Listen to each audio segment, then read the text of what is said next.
Scontro per la sopravvivenza allo stadio Ilardo di Lascari tra il Lascari Cefalù di Davide Boncore e il San Vitolo Capo di Stefano Colombo. Da una parte chi sogna ancora di staccarsi dall'ultimo posto della classifica e chi invece vorrebbe ottenere la salvezza, e subito palla gol invitantissima per Pietro Palistrelli, il quale non inquadra la porta. Dall'altra parte il Lascari Cefalù con l'azione avviata da Mineo, la palla che arriva dalle parti di Sené e di Johnson, il servizio indietro per la conclusione dalla distanza che si perde fuori da parte di Corsino, e opportunità dunque per la formazione di casa. Poi dall'altra parte l'azione orchestrata ancora per Balistreri, c'è un presunto tocco con il braccio di Lampo, almeno richiesto dal centravanti dopo l'azione di Issa. Dall'altra parte prova a rifarsi vivo il Lascari Cefalù con questa azione insistita, conclusione dalla distanza, ed è bravissimo ad opporsi il portiere Avignone sulla conclusione da fuori. Poi ancora il Lascari Cefalù che crea i presupposti per una palla gol, conclusione dalla distanza di Sené, e ancora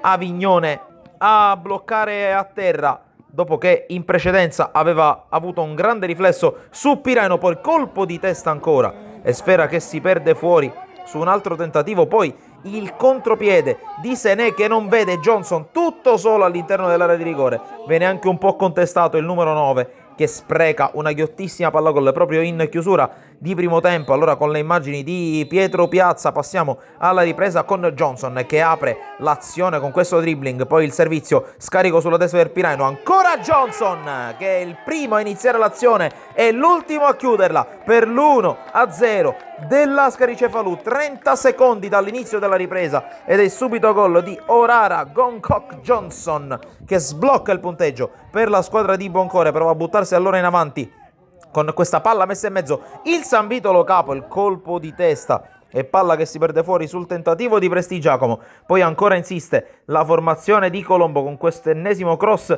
dalla sinistra, pallone che arriva ancora Prestigiacomo, mentre in precedenza era stato Bulata e sa colpire di testa, la palla si perde fuori, contropiede che si apre per il Lascari con il servizio ancora con l'uscita di Avignone. Poi altro tentativo da parte di Ferrito, nuovamente Avignone che blocca e prova a rilanciare, ma il direttore di gara fischia 3 volte, pone fine alla partita. È ancora vivo il Lascari Cefalù. Da Sportisili è tutto, alla prossima.